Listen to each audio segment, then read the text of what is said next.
Hi ළමයි, අද මම ඔයාලට ගොඩාක් සෑඩ්නස් හැඩ් ස්ටෝරි එකක් කියන්නයි යන්නේ. මේ ඉන්නේ අපේ චූටි හිටි. ඇත්තටම එයා මගේ සහෝදරියක් වගේ මාරම කියුට්. ඇත්තටම මාරම ආදරණීය පූස් පැටියෙක්. එයා චූටි කාලේ ඉඳන් අපිත් එක්කම අපි ළඟම හිටියා හරිම ආදරෙන්. බලන්න එයා හරිම හොරතල් පැටියෙක්. ඔයාලා දැකලා තේරෙනවා මාර හොරතල් එයා. හැම වෙලෙම සෙල්ලම් කරනවා අපිත් ඉතින් වද දෙන අයට. ඉතින් අයට කැමතියි හරිම ආදරණීයයි. එයාගේ නම ලුසි. එයාට තව සහෝදරියකුත් හිටියා. හැබැයි එයා ඉතින් නැති වුණා.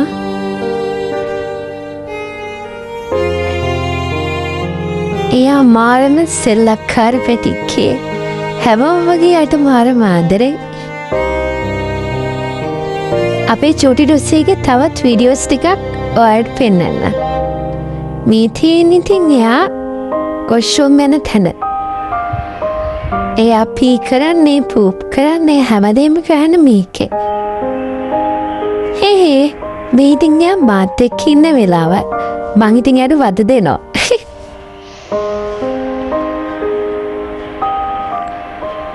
එයා ඉතින් දොයියන විදිහ හරිම කියුට්.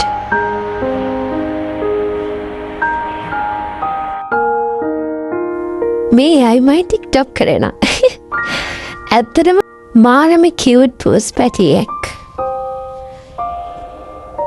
එයාත් මාරම ආසේ අපි අතක් සෙල්ලම් කරද්දි. ඇත්තටම අපි හිතුවේ නෑ එයා ඉපදිලා මාස 2ක් යද්දී එයාට ලෙඩක් හැදුණා.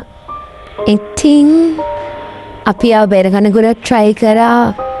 එයාට අවශ්‍ය බෙහෙත් එහෙමත් අපි ඔක්කොම අරගෙන රෙඩි කරලා බෙහෙත් දෙන්න ඒ දවස වෙද්දී එදාම උදේ යා නැති වුණා. හරිම දුකයි අපිට ඉතින්. ඇත්තටම යනවා අපි ගොඩක් ආදරේ. මෙයා නැති වෙලා අපි ගත්ත වීඩියෝ එකක්. එයා ඉතින් යන්න ගියා. හරිම දුකයි. ඉපදුනා නම් ඉතින් අපිට මේ ලෝකෙන් යන්න වෙනවානේ. ඒ නිසා ඉතින් අපි හිත හදාගත්තා. අපේ වීඩියෝස් බලන ඔයාලට thank you so much.